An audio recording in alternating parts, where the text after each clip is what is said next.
जय हिंद दोस्तों, मैं कंचन कुमार स्वागत करता हूं। इधर 5-6 दिन से लाइव क्लास में दे रहे थे, कहीं व्यस्त थे, किसी कार्यक्रम में अपने पर्सनल काम से व्यस्त थे। आज हम लोग देखते हैं पॉलिटी। क्या देखते हैं? पॉलिटी का सेक्शन देखते हैं। नागरिकता क्या है? सिटीजनशिप। देखिए, इसको हम लोग पहले पढ़ेंगे कि नागरिकता है क्या, है ना। पहले नागरिक समझिए कि नागरिक कितने प्रकार से होते हैं। मान लीजिए हम कैसा नागरिक है, इसको देखें ध्यान से हम लोग कि एक तो नागरिक हो सकता है कोई भी व्यक्ति। अगर है व्यक्ति को अगर देखा जाए तो एक सिटीजन होगा। क्या होगा? सिटीजन, है ना। सिटीजन एक व्यक्ति अगर कोई भी किसी देश, हमारे हम व्यक्ति हैं, किसी भी देश में हम व्यक्ति हैं तो हम क्या हो सकते हैं? या तो नागरिक हो सकते हैं किसी भी देश का, हम भारत की बात नहीं कर रहे। या दूसरी बात क्या हो सकता है? या तो हम एलियन हो सकते हैं, फॉरेनर कहते हैं इसको, माने विदेशी नागरिक, है ना। अनदेशी नागरिक कर दीजिए, अन्य देशीय नागरिक। मतलब या तो कहिए इसको एलियन कहिए, ALIEN, या फॉरेनर, है ना, फॉरेनर, है ना। तीसरा हो सकता है घुसपैठ टाइप का, माने कि जिसको नागरिकता छीन ली गई है ना, विधिक नागरिकता नहीं है, कहीं तीसरा व्यक्ति होता है। चौथा हो सकता है आपको, तीसरा हो सकता है राजविहीन व्यक्ति। क्या हो सकता है? राजविहीन, कोई राज्य उसका नहीं है, कहीं का भी नहीं व्यक्ति बेचारा, ऐसा व्यक्ति जो कहीं का नहीं है, राजविहीन व्यक्ति हो सकता है। चौथा व्यक्ति हो सकता है रिफ्यूजी, इसको हिंदी में कहते हैं शरणार्थी। मतलब किसी देश से भाग के आया हो, शरण मांग रहा है, आपसे क्या मांग रहा है? रिफ्यूजी, किसी देश में शरण मांग रहा है, रिफ्यूजी, है ना। 4 तरह का व्यक्ति हो सकता है। या तो कोई व्यक्ति किसी भी देश में हो, मान हम ही हैं, या तो हम नागरिक हो सकते हैं। क्या हो सकते हैं? नागरिक हो सकते हैं किसी देश का। या हम क्या हो सकते हैं? फॉरेनर, एलियन हो सकते हैं, फॉरेनर विदेशी हो सकते हैं हम भारत के लिए मान लीजिए। या हम राजविहीन व्यक्ति से, मेरा कोई भी राज्य नहीं है, हम ऐसे ही फालतू का है ना। या शरणार्थी, भाग के हम पाकिस्तान से, अफगानिस्तान से, कहीं से भी आकर के शरण मांग रहे हैं, अमेरिका से, कनाडा से आके आप शरणार्थी के रूप में बसे हुए हैं। तो 4 ही प्रकार का व्यक्ति हो सकता है। इस तरह से आपको देखना है 4 तरह का व्यक्ति हो सकता है। हम लोग पढ़ेंगे क्या? नागरिकता सबको देख रहे हैं, ठीक है। नागरिकता में तो नागरिकता क्या समझ गए? अब देखिए नागरिकता है क्या। एक नागरिक क्या हो सकता है, इसको समझिए। नागरिकता क्या है? जिसको पूरे नागरिक को ही कहा सकता है। मान लीजिए हम भारत का नागरिक हैं, तो नागरिक का एक होता है कि संपूर्ण अधिकार उसको प्राप्त होता है। क्या होता है? संपूर्ण अधिकार उसको प्राप्त होता है। उस देश की सीमा के अंदर जो भी अधिकार है उसको मिलेगा, जो अधिकार है उसको मिलेगा। तो संपूर्ण अधिकार प्राप्त होता है। उसका कुछ कर्तव्य भी होता है। इसको एक नागरिक का क्या होता है? मौलिक कर्तव्य जो है ना, तो कर्तव्य भी मिलता है, इसको कर्तव्य भी प्राप्त होता है। उसके बाद उसको निष्ठा भी रखना पड़ता है, आस्था रखना पड़ता है उस देश में, उस देश के संविधान में, उस देश के झंडे तिरंगे में, उस देश के कानून पे निष्ठा रखना पड़ेगा, विश्वास रखना पड़ेगा, आस्था रखना पड़ेगा। तो कहने का मतलब है कि नागरिक वही हो सकता है, नागरिकता उसी को मिलती है, या नागरिक वही होता है। नागरिक क्या? व्हाट इज नागरिक? What is citizen? तो सिटीजन आप कहेंगे कि वही हो सकता है जिसके पास संपूर्ण अधिकार हो, जिसके पास कर्तव्य भी हो, देश का कर्तव्य पालन करता हो, जो देश के प्रति निष्ठा रखता हो, आस्था रखता हो, वही नागरिक होगा, ठीक है। इस तरह से नागरिक की परिभाषा देख लिए। व्यक्ति कितने प्रकार के होते हैं ये हम देख लिए। अब नागरिक को पढ़ते हैं। अब देखिए भारत की नागरिकता को देखते हैं। भारत की नागरिकता कैसी है ना। भारत की बात करते हैं। ये तो बात जनरल बात हुई, किसी भी देश पर लागू होता है, ये जो बता रहे थे अभी। अब देखिए भारत की नागरिकता के बारे में हम चर्चा करते हैं। भारत में क्या है? नागरिकता का वर्णन, पहले तो बात है कि 2 तरह से पढ़ेंगे। एक संविधान के लागू होने समय, संविधान के लागू होने समय। दूसरी बात हम पढ़ेंगे संसद पारित किया, संसद पारित अधिनियम। इस पे 2 तरीके से हम पढ़ सकते हैं इन लोगों को, है ना, इस बात को। अब देखिए भारत में क्या है? नागरिकता जो वर्णन किया गया भाग 2 में। पहली बात को सलाम रखेंगे भाग 2 में। किस अनुच्छेद में? भाग 2 के अनुच्छेद कहां से कहां तक है? अनुच्छेद बताइए। 1 से 4 तक तो राज्य उनका क्षेत्र पढ़ाती है, प्ले लिस्ट आप देखेंगे आप। दूसरा अनुच्छेद यहां पे क्या है? भाग 2 में 5 से 11 अनुच्छेद, 5, 6, 7, 8, 9, 10, 11 अनुच्छेद। 11 भाग 2 कितना पढ़ना है, 5 से 24, हर भाग 22 भाग पढ़ना है हमको, 22 भाग, ऐसे 25 भाग भी आएगा, है ना, संख्या के अनुसार तो 22 और क्रम के अनुसार ऐसे 25 का खास जुड़ जाएगा तो 25। तो अभी भाग 2 देख रहे हैं हम लोग। भाग 2 में क्या है, नागरिकता है, क्या है, नागरिकता है। कहां से अनुच्छेद 5 से लेकर के 11 तक, 5 से लेकर के 11 तक, ठीक। अब भारत में नागरिकता कैसी मिलती है, एकल है कि दोहरी? पहला बात है एकल नागरिकता। कैसा नागरिकता है, भारत में आप एकल नागरिकता प्राप्त कर सकते हैं। भारत एकल नागरिकता देता है, एक नागरिकता। कहने का मतलब है कि ये आपको किसी राज्य का, जैसे उत्तर प्रदेश, मध्य प्रदेश, झारखंड, बिहार का आप नागरिक नहीं हो सकते हैं। आप सिर्फ और सिर्फ नागरिक हैं, भारत का नागरिक हो सकते हैं। लेकिन अमेरिका में क्या है, अमेरिका में क्या है, दोहरी नागरिकता है। वहां पर है 50 प्रांत अमेरिका में है, जैसे टेक्सास है, कैलिफोर्निया है, तो टेक्सास का भी नागरिकता मिलेगा आपको, कैलिफोर्निया का मिलेगा भी, और अमेरिका का मिलेगा भी। एक अमेरिका का नागरिकता, एक जिस राज्य के उसमें दोहरी नागरिकता हो गई। लेकिन भारत क्या है, एकल नागरिकता देगा। पहली बात क्वेश्चन देखें, तीसरा पॉइंट आता है नागरिकता में आपको कि भारत किसको नागरिक बनाता है। तो भारत प्राकृतिक व्यक्ति को ही, मतलब प्राकृतिक चीजों को नागरिकता देता है, को नागरिकता देता है, नागरिकता देता है ना। प्राकृतिक चीजों को, विधिक को नहीं, विधिक चीजों को नहीं देता है नागरिकता। कहने का मतलब यह हुआ कि भारत में नागरिकता सिर्फ और सिर्फ मानव को मिलता है। जो मानव है उसको मिलता है, जो प्रकृति जिसको जन्म दिया उसको मिलता है। विधिक मतलब क्या, जो बनाया गया है। जैसे मान लीजिए दूसरे देश में क्या होता है, कहीं कहीं कंपनी को भी, नगर निगम को भी, कॉर्पोरेशन को भी नागरिकता मिलता है। इस सब नागरिकता, भारत में इसी नागरिकता नहीं मिलती। भारत में सिर्फ मिलती है प्राकृतिक चीजों को नागरिकता मिलती है। क्लियर, एकल नागरिकता है। भाग 2 में वर्णन है नागरिकता। भाग 2 में एकल नागरिकता कहां से लिया गया है, तो ब्रिटेन से लिया गया है। कहां से लिया गया है, ब्रिटेन से लिया गया है। नागरिकता का किस पर अनुच्छेद में है, 5 से 11 तक वर्णन है। प्राकृतिक चीजों को मिलता है, सब चीज क्लियर। बढ़े आगे, चलिए आगे निकलते हैं, समझाते हैं। अब देखिए, जिस समय संविधान लागू हुआ था उस समय क्या प्रावधान था। हमारा संविधान बनकर हुआ 26 नवंबर 1949 को। उस समय अभी जो अनुच्छेद संविधान में थे 395, 26 नवंबर 1949 को पूर्ण रूप से लागू नहीं हुआ। 26 नवंबर 1949 को हमारा संविधान लागू हुआ, लेकिन पूर्ण रूप से नहीं। इस दिन क्या लागू हुआ, 15 अनुच्छेद लागू मात्र हुआ था। और 26 जनवरी 1950 को पूर्ण रूप से संविधान, 2 क्वेश्चन पूछता है। आंशिक रूप से संविधान लागू कब हुआ, हम लोग आत्मनिर्भर अंगीकृत कब किए, 26 नवंबर 1949 को। उस दिन 15 अनुच्छेद लागू हुआ था। संपूर्ण भारत पर संपूर्ण संविधान लागू हुआ 26 जनवरी 1950 को लागू हुआ, है ना। अब आता है कि इस दिन 26 जनवरी 1950 को किसको किसको नागरिकता मिला, कौन कौन सा व्यक्ति नागरिक रहा भारत का, कौन कौन नागरिक नहीं रहा। बात होता है ना, ध्यान देने की बात है। तो संविधान के लागू होने के समय, हम बात कर रहे हैं सिर्फ संविधान के लागू होने के समय, संविधान के लागू मतलब 26 जनवरी 1950 के समय कौन नागरिक हो सकता है। इस समय कौन नागरिक हो सकता है, ये संविधान वर्णन कर दिया है हमारा। आर्टिकल कहां, अनुच्छेद 5 से 11 तक वर्णन है संविधान में। अब इधर नहीं जा रहे हैं, इस सेक्शन में जा रहे हैं। इसी अनुच्छेद देखना, देखें अनुच्छेद 5, लिखें अनुच्छेद 5। इसमें क्या वर्णन है, इसमें अनुच्छेद 5 में है प्रारंभ से नागरिकता। मतलब प्रारंभ मतलब संविधान लागू, प्रारंभ से नागरिकता, प्रारंभ से नागरिकता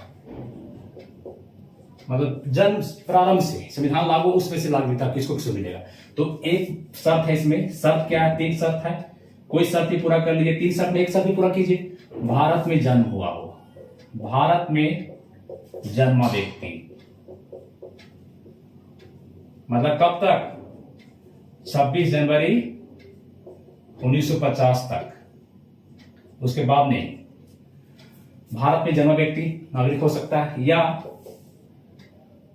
उनके माता पिता, अगर उनका जन्म हुआ उनके माता पिता भारत में जन्मे हो तो भी नागरिकता मिल जाएगा उनको, जन्मे हो।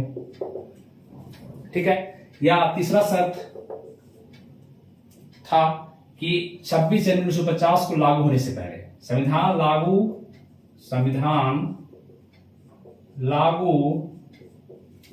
होने से 5 वर्ष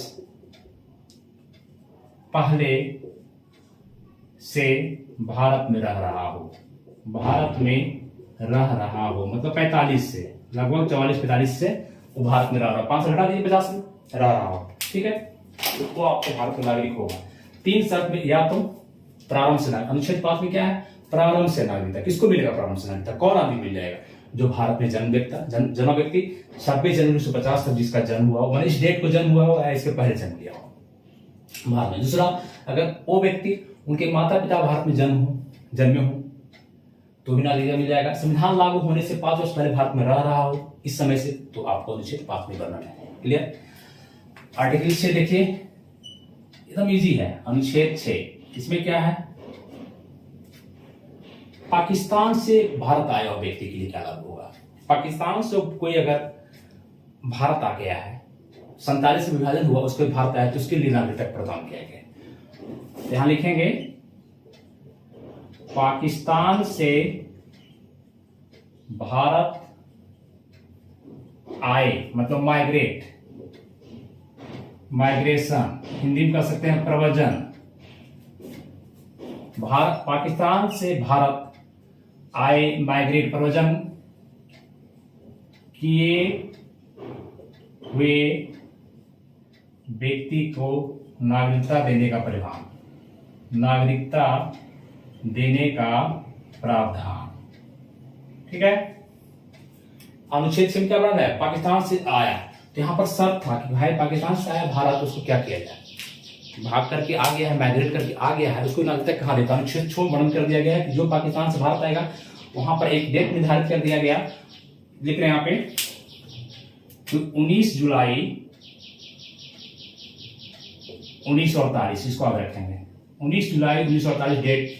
इस डेट में एक प्रपत्र जारी हो गया, मतलब कि पाकिस्तान और भारत के बीच, पाक और इंडिया के बीच एक एग्रीमेंट हो गया। इस डेट को शर्त निर्धारित हो गया कि कौन आएगा, कौन यहाँ नागरिकता मिलेगा, किसको वहां नागरिकता मिलेगा, ये आपको 19 जुलाई है ना।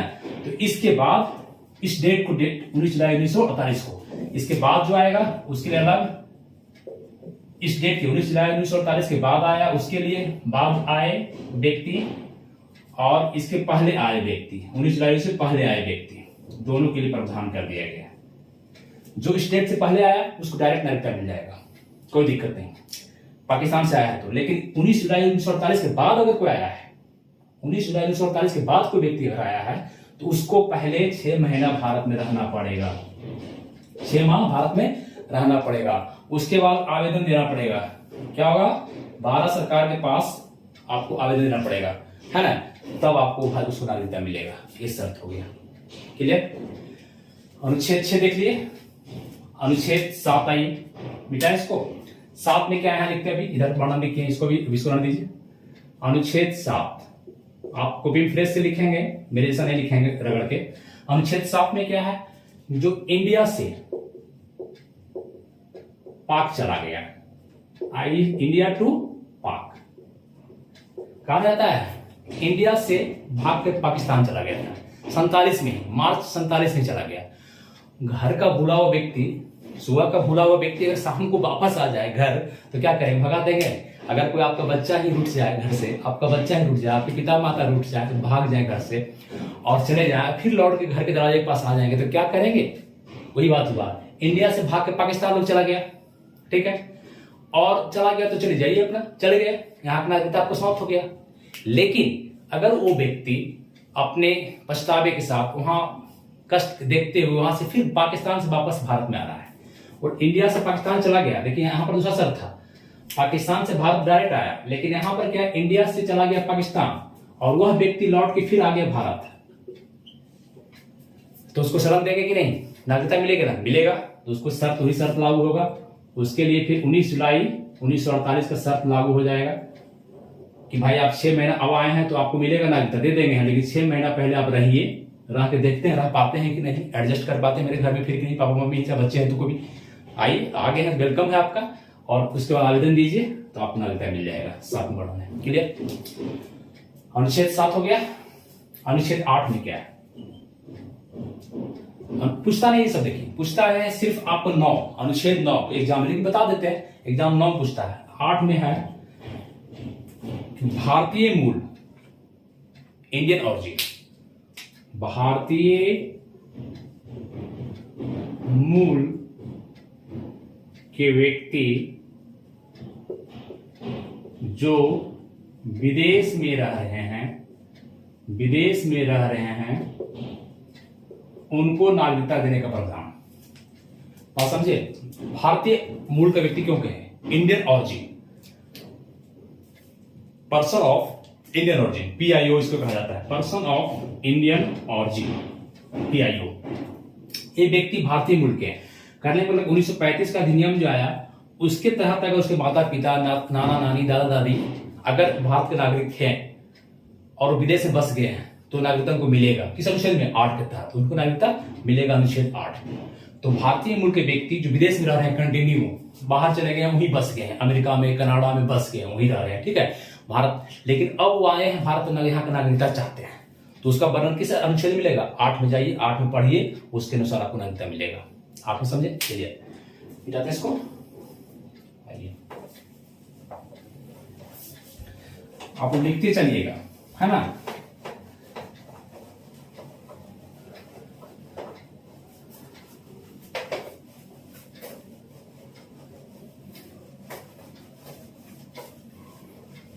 बहुत इजी है, कुछ है ही नहीं नागरिकता, सिर्फ इसको बोझ लोग समझ लेते हैं, समझ नहीं आता स्टूडेंट को बनाने समय, ये बहुत टफ है, बहुत टफ कुछ है। अब देखिए अनुच्छेद 9, पहले संविधान की चर्चा कर रहा है, अभी तो हम गए नहीं उधर। अनुच्छेद 9 इसमें वर्णन है क्या? ये पूछता है क्वेश्चन हॉट, अनुच्छेद 9 में इसमें क्या वर्णन है? अनुच्छेद 9 और 10, जो कोई भी व्यक्ति, लिखिएगा, कोई भी व्यक्ति विदेशी नागरिकता, विदेश की नागरिकता, विदेशी नागरिकता ग्रहण करता है, प्राप्त करता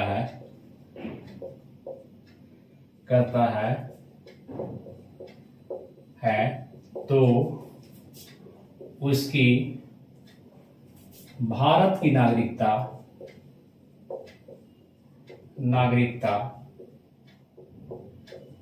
स्वतः समाप्त हो जाएगी, समाप्त हो जाएगी। बात समझे? ये बात, अगर कोई व्यक्ति विदेश चला गया है और वहां जाकर वहां की नागरिकता प्राप्त कर लिया है, वहीं की नागरिकता ले गया, तो भारत की नागरिकता स्वतः समाप्त हो जाएगी। इसका वर्णन 9 में है, पूछता है क्वेश्चन हमेशा, ठीक है। तो आप देखें 5, 6, 7, 8, 9, 5 में क्या था?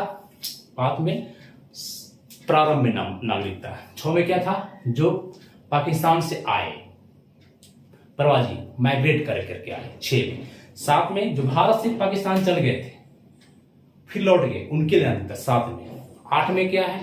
जो भारतीय ऑरिजिन के हैं, भारतीय मूल के हैं, बाहर में बिजनेस के लिए, व्यापार के लिए चले गए, नौकरी के लिए चले गए और नागरिकता चाहते हैं, तो 8 में।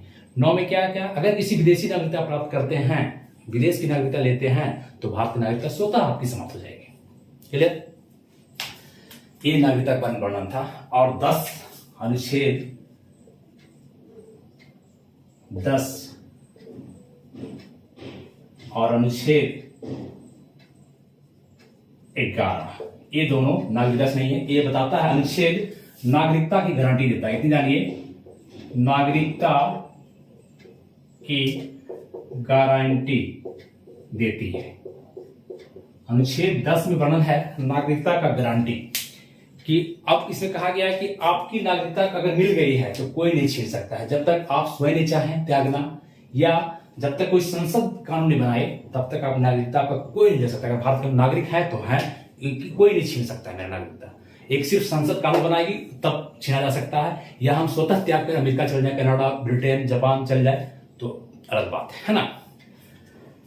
तो अनुच्छेद 10 में क्या है? नागरिकता की गारंटी, आपका सिक्योरिटी है, गारंटी है कि आप नागरिक भारत के हैं तो भारत के नागरिक हैं, अमेरिका के तो अमेरिका कनाडा, इस तरह से।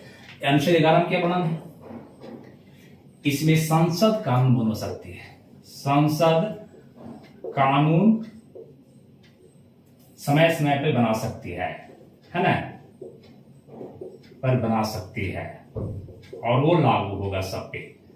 संसद को अधिकार है कानून बनाने का, नहीं कि राज्य की विधानसभा को, विधानमंडल को। क्वेश्चन ध्यान दीजिएगा, अनुच्छेद 11 क्या? संसद कानून बना सकती है, ये बात अब क्लियर हो गया। अनुच्छेद संविधान की अब अनुच्छेद 11 के तहत ही, अनुच्छेद 11 के तहत ही संसद द्वारा पारित अधिनियम आया। संसद एक अधिनियम पारित किया, इसको लिख लीजिए। अब ये आर्टिकल समझ आ गया 5 से 11 क्लियर। 5 से 11 अनुच्छेद आप क्लियर, मेरे समझ से लगता है कि आप क्लियर हो गया होगा। अब क्या पढ़ेंगे? जो संसद कानून बनाएगी, समय समय पर कानून बनाएगी, उसको हम लोग देखते हैं, है ना। मिटाए इसको, संसद द्वारा पारित अधिनियम।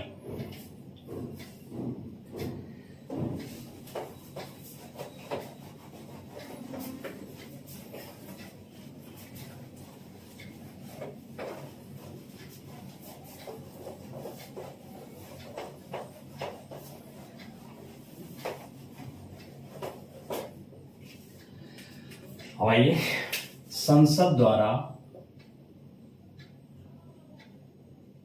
पारित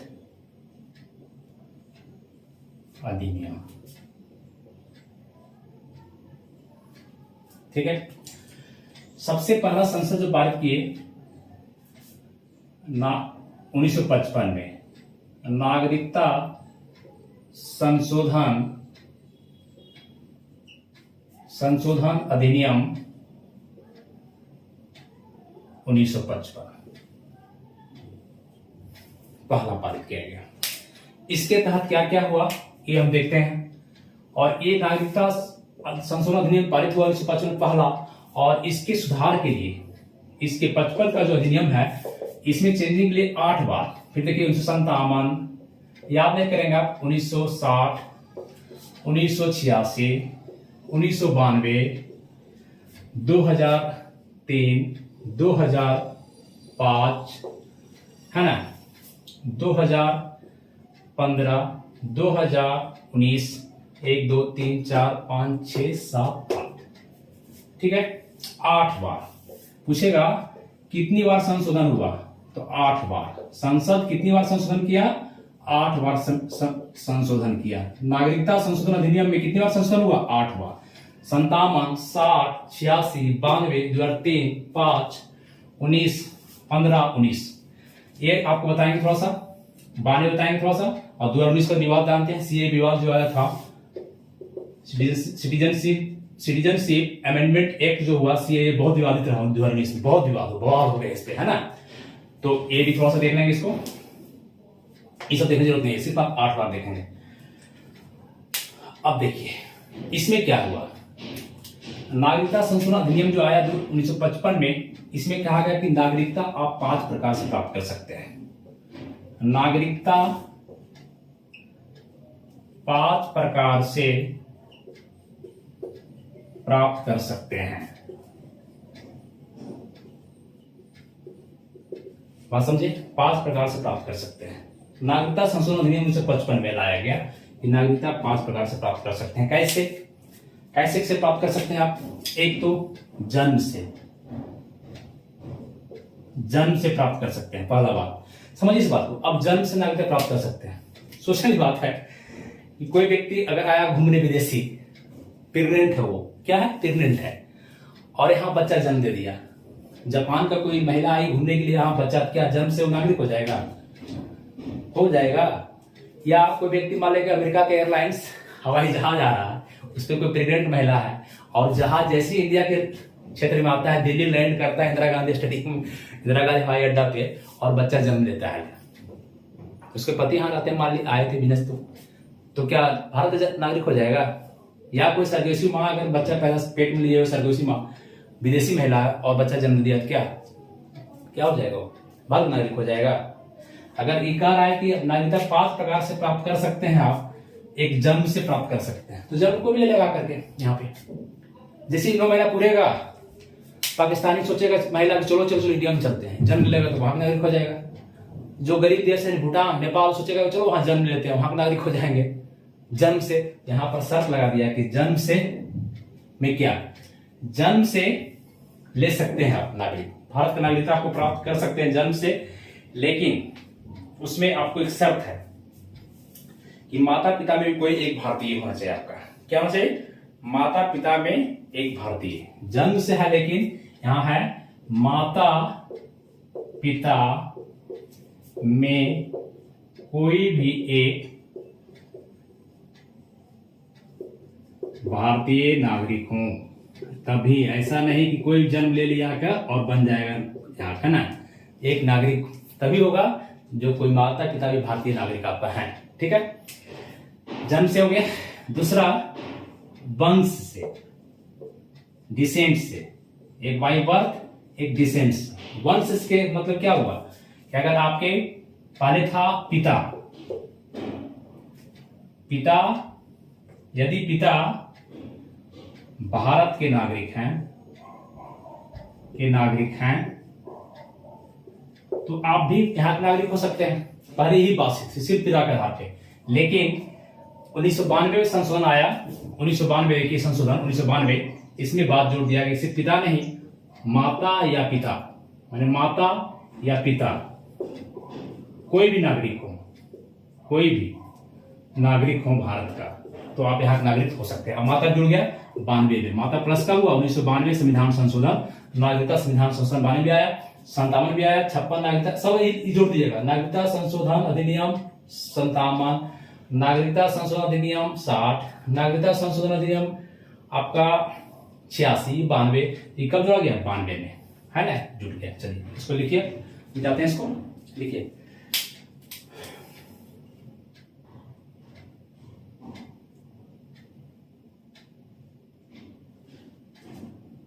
लिखे, चलिए निकालते हैं इसको।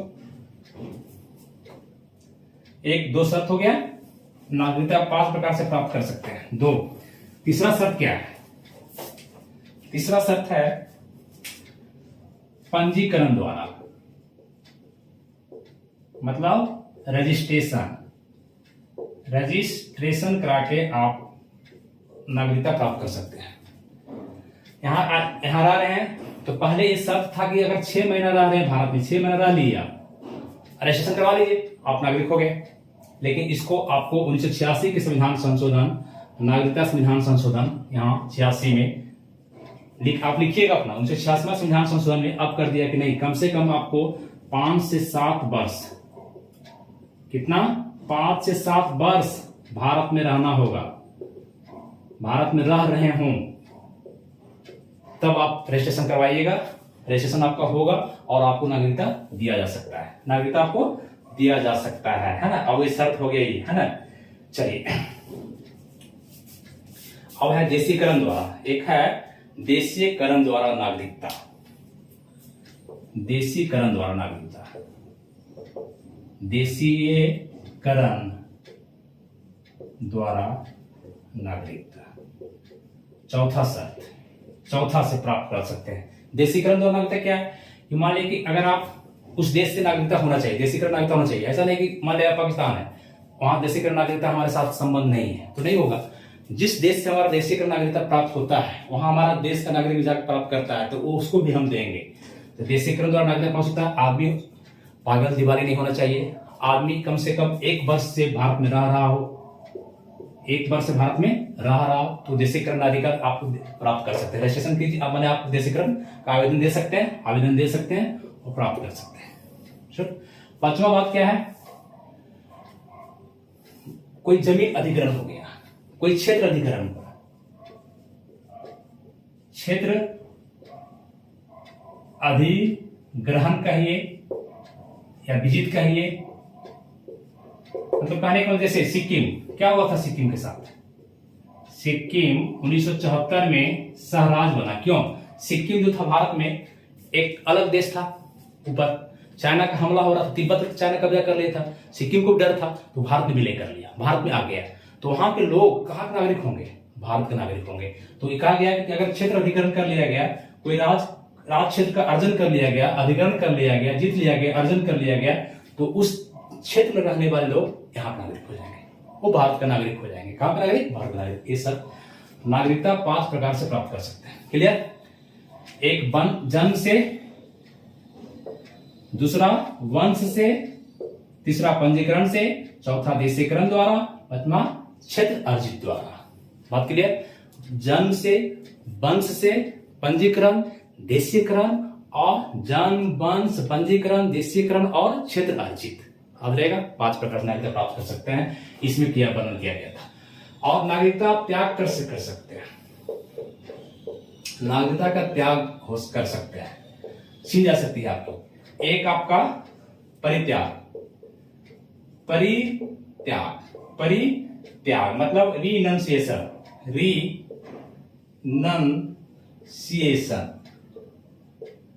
मतलब अगर चाहे आप स्वतः, अगर भारत के नागरिक हैं, आप कहीं बाहर चले गए, वहीं रह रहे हैं, आप वहां की नागरिकता ले लिए, तो आप भारत की नागरिकता त्याग कर सकते हैं। चाहे ऐसे भी आप चाहे यहाँ की नागरिकता त्याग दिए, कोई कब त्यागेगा? कोई एक नौकरी कब छोड़ता है?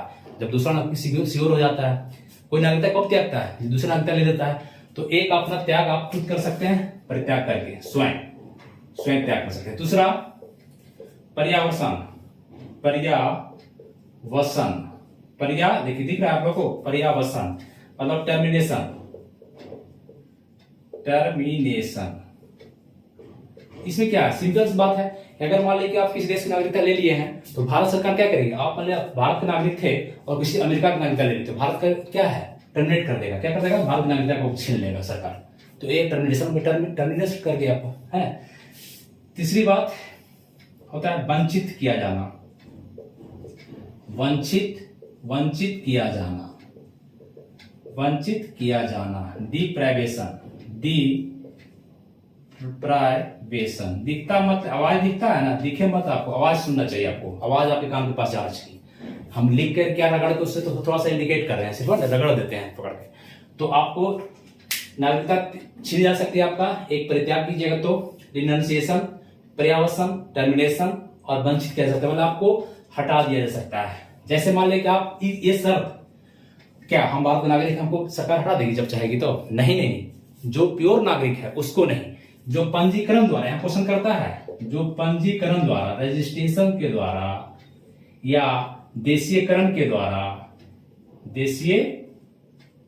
द्वारा नागरिकता हासिल किया है, उसकी नागरिकता छीन जा सकती है।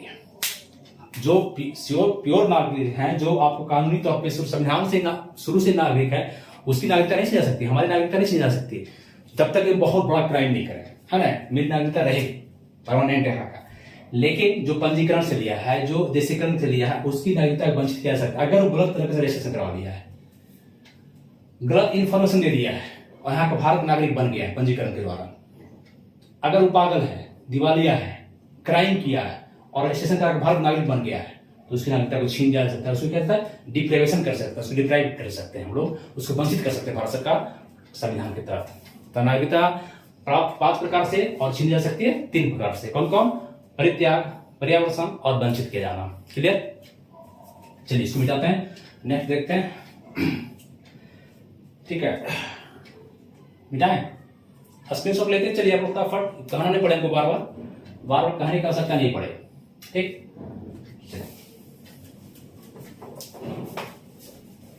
अब आइए देखें, संशोधन भी देख लिए। इतना क्वेश्चन करता है, ज्यादा क्वेश्चन करता नहीं है ना, इससे ज्यादा क्वेश्चन करता नहीं। अब क्या देखना है इसमें? थोड़ा सा एनआरआई समझ लीजिए। एनआरआई क्या होता है, पीआईओ क्या होता है, ओसीआई क्या होता है। पूछता तो नहीं है क्वेश्चन, लेकिन समझ लीजिए थोड़ा सा 5 मिनट, है ना, समझना चाहिए। भारत का नागरिक होने के कारण आपको समझना चाहिए इस चीज को।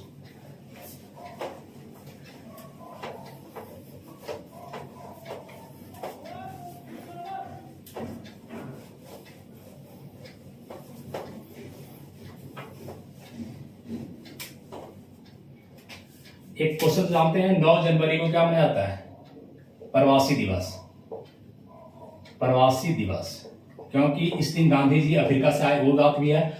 और सिंधवी समिति की रिपोर्ट पर मनाया जाता है बनवासी दिवस। तो इसी के कारण बताना चाह रहे हैं हम थोड़ा सा कि विदेश में जो रहती है, विदेश में जो लोग रहते हैं, विदेश में, फॉरेन में, उनका कैटेगरी क्या है।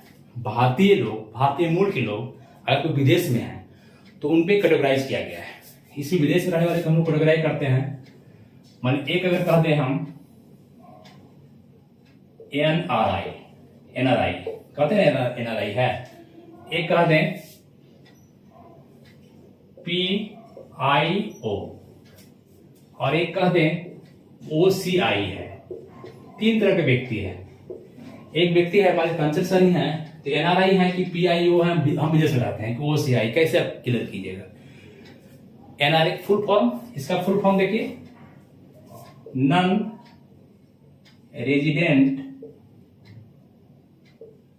रेजिडेंट बोलिए, रेजिडेंट इंडियन। इसका होता है पर्सन ऑफ इंडियन ऑरिजिन, ठीक है। इसका होता है ओवरसीज सिटीजन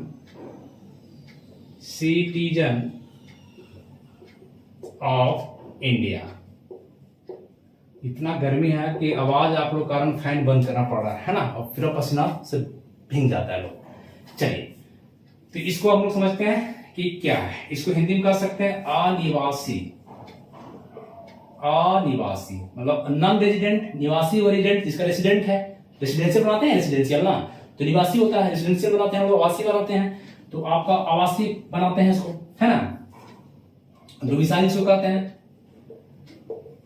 आवासीय प्रमाण पत्र बनाते हैं हम डोमिसाइल। रेसिडेंशियल देखिए यहाँ है नॉन रेसिडेंशियल, इसलिए नॉन के लिए अलग अनिवासी भारतीय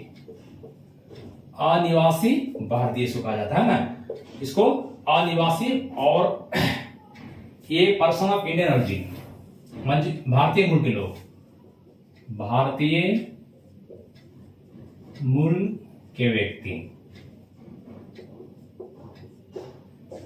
और ये हो गया ओवरसीज सिटीजन ऑफ इंडिया, सीमा पारीय भारतीय नागरिक।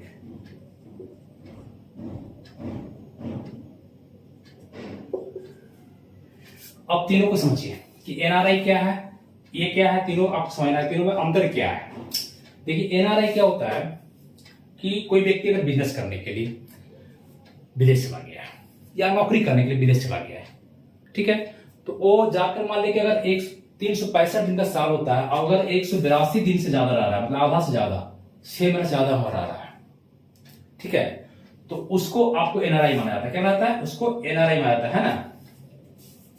पासपोर्ट धारण करता है, इसके पास पासपोर्ट, भारत का भी पासपोर्ट होता है, इतना दिन से ज्यादा रह रहा है, तो उसको एनआरआई मान लिया जाता है। क्या मान लिया जाता है?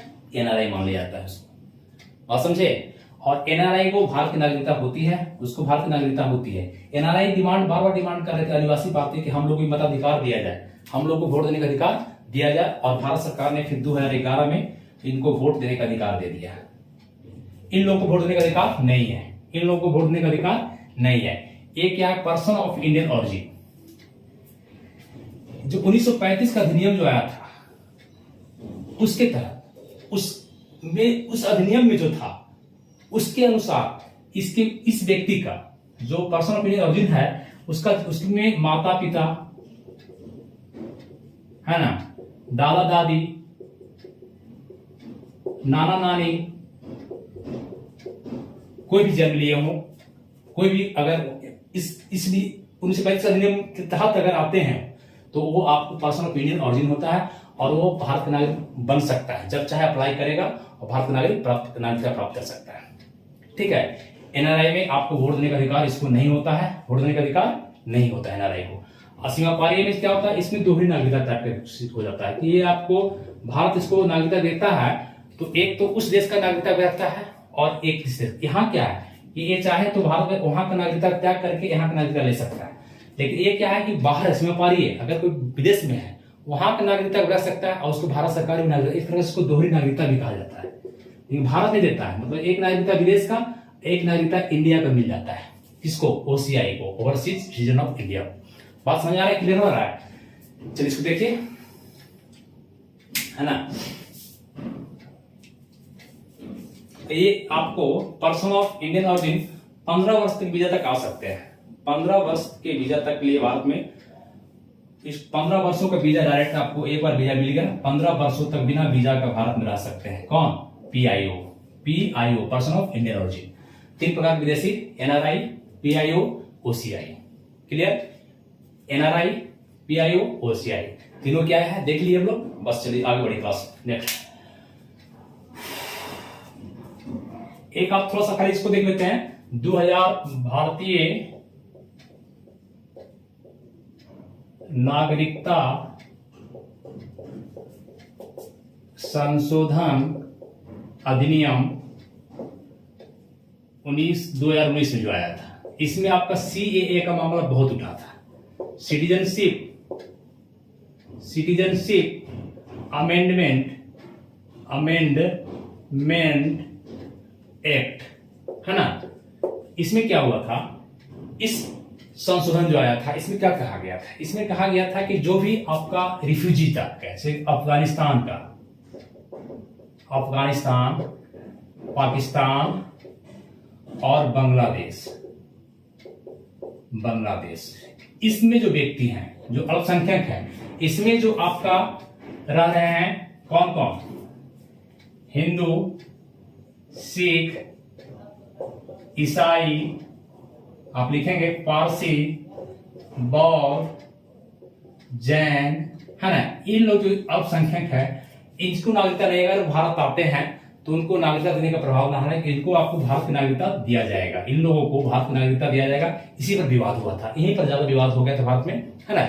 इतने से समझिए आप कि CAA क्या, सिटीजनशिप अमेंडमेंट एक्ट 2019 में आया था। किसके लिए आया था? जो अफगानिस्तान, पाकिस्तान और बांग्लादेश में लोग रह रहे हैं, कौन कौन? जो अल्पसंख्यक हैं, जो कम संख्या में है, वहां के हिंदू, सिख, ईसाई, पारसी, बौद्ध, जैन, उनको भी भारत की नागरिकता दिया जाए, ये बात किया गया था। Thank you. इतना ही आज क्लास में। दोस्तों चैनल को लाइक सब्सक्राइब करें, आपका क्लास है। चैनल नहीं अगर ग्रो करता है तो मनोबल टूट जाता है। किसी चीज में भी कोई काम अगर कर रहे हैं, आप लगन से कर रहे हैं। सोचिए कि मेरे गांव में महायज्ञ हो रहा है, मेरे गांव में एक आपको वीडियो भी हम उसमें डाल देंगे, महायज्ञ हो रहा है 2 तारीख से, बहुत विशाल स्तर पे मरचोई गांव है मेरा। उसको छोड़ के मैं आया ऑनलाइन क्लास लेने के लिए भी, सिर्फ आप लोगों के लिए। इसलिए आप लोग भी मेरी भावना को समझें और सहयोग करें। आप लोग के सहयोग की आवश्यकता मुझे बहुत जरूरी है। Thank you.